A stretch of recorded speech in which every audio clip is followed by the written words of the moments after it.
Hey, I've got great news. We can change the way we educate students.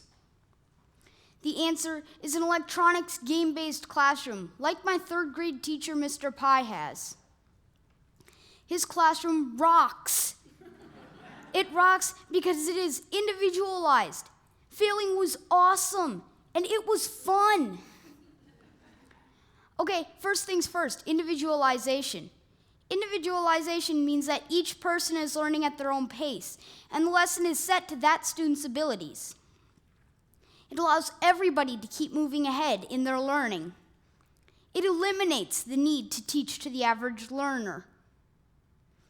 Being an advanced learner, I found it boring to work out of the same textbook as everyone else. But in Mr. Pai's class, I was always being challenged by my own set of games. One of the games I played was Tangled Web. The goal of this game is to solve angles and move Itsy the spider through a maze of lasers and trapdoors. It was way more engaging than lines on a paper, and since we all worked on our own games, we all learned a ton. Gotta get that angle, gotta get that angle. What was it? Got it. Second thing here, failing. In a traditional classroom, failing stinks because it usually means a bad grade. But in Mr. Pai's class, where we all learned at our own pace, failure was an awesome experience and had a purpose. When you fail at a game, only you and your teacher know about it, and it's much less embarrassing to fail. Just as importantly, you're able to learn from your failure because you have the opportunity to go back over and over again and work until you master a skill. In a traditional classroom, test taking looks much different.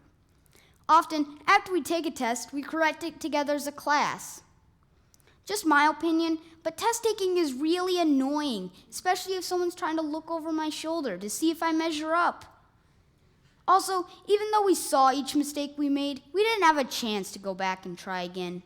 However, in iCivics, a series of games about how government works, I was able to go back and redo games where I'd received a low score, and I didn't need to worry about anybody looking over my shoulder.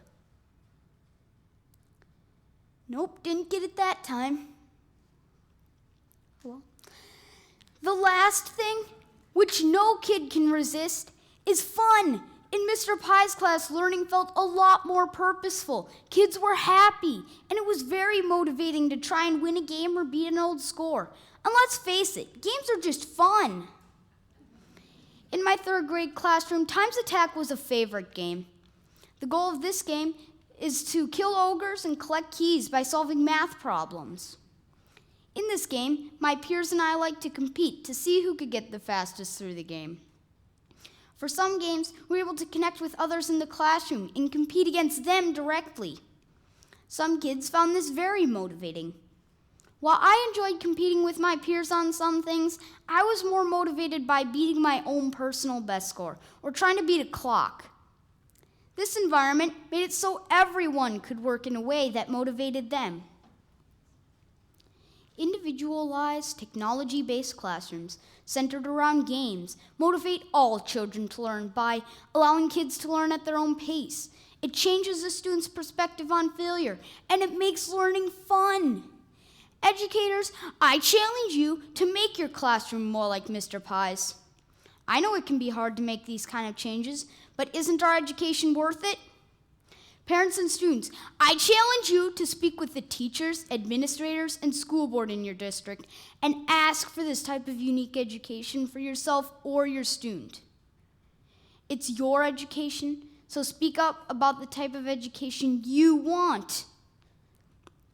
Finally, for those of you who fit into neither category, I challenge you as citizens of this community to contact your local school board and government representatives and tell them about individualizing education through technology and games, and find out what you can do to help make it happen. As President John F. Kennedy once said, a child miseducated is a child lost.